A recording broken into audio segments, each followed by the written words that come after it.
동국대학교 행정학과의 한 전공 수업을 찾아갔습니다. 최근 뜨거운 이슈였던 HTTP 차단 정책에 대한 학생들의 찬반 토론이 한창이었는데요. HTTPS 차단 정책은 인터넷의 순기능을 약화하는 것이며 장기적으로 봤을 때 사회 전체의 이익을 보장한다고 생각하기는 어렵다고 생각하였습니다. 지금 온라인 불법 도박 시장 규모가 47조 원에 달하고 또 불법 촬영물이나 이런 유포에 대해서 자살하는 사람들까지 나올 정도로 개인의 그런 공익적인 부분에서는 문제가 있다고 생각을 해서 이런 HTTPS 차단에 대해서 찬성하는 입장이거든요. 이 수업은 국정관리와 행정, 우리나라의 주요 정책들을 각자의 비판적인 시각으로 분석해 국정관리와 행정의 구성 및 작동 원리를 배우는 시간입니다. 사실은 행정학의 큰 부분은 문제 해결입니다. 그래서 문제 해결을 잘 하려면 결국 의사소통이 필요한 거고요. 또 오늘날 문제 해결이라는 게 아까 거버넌스라는 단어 있을 듯이 정부가 혼자 하는 게 아니라 민간과 다양한 전문가들과 그리고 정책 대상자들과 시민들과의 소통이 중요합니다. 최근 정부의 기능이 다양하고 광범위해지면서 공공행정을 효율적이고 과학적으로 지도할 수 있는 능력을 갖춘 인재를 필요로 하게 됐는데요. 이에 동국대 행정학과는 인사, 재무, 조직, 기획과 정책 분야에 있어 행정 능력과 전문 지식을 갖춘 전문가 양성을 목표로 하고 있습니다.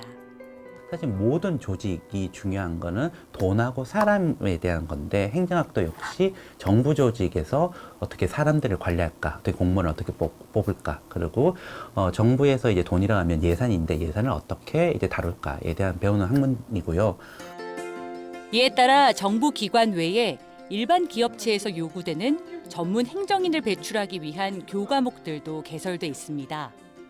좀 행정학 자체가 공익이라는 눈에 보이지 않는 가치를 다루는 과목이기 때문에 좀 뜬구름 잡는 얘기 같아서 사실 이해하는 데 어려움이 좀 컸었는데 그 정책학개론 수업을 들으면서 행정의 가장 뭔가 대표적인 분야라고 저는 생각하고 있는 그런 정책을 다루는 수업을 하면서 좀 행정이 무엇인지에 대해서 좀 와닿게 이해할 수 있는 부분이 있었던 것 같아요.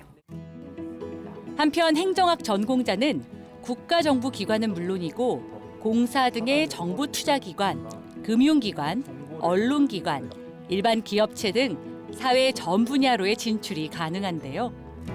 행정학과 진학을 목표로 하는 중고등학생이라면 어떤 준비를 하는 게 좋을까요?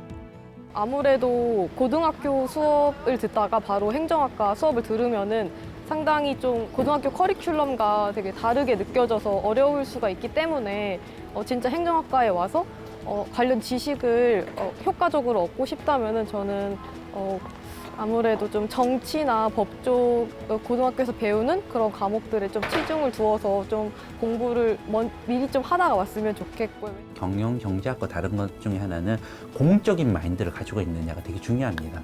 예를 들면 정부 일이라는 거는 사실은 당장 단기적으로 손해가 보더라도 추구해야 될 게 있는 거고요. 그래서 효율성, 민간에서 중요한 생산성 뿐만 아니라 다양한 형평성, 민주성도 같이 고려해야 되는 게 공공 부분이고 정부 일이기 때문에 그런 측면에서는 공적 마인드를 갖고 있는 문제 해결이라든지 이제 행정의 다양한 분야를 배울 때 강조하는 게 그런 부분이고 그게 공공성이라는 측면도 이제 그런 부분을 강조하는 것입니다.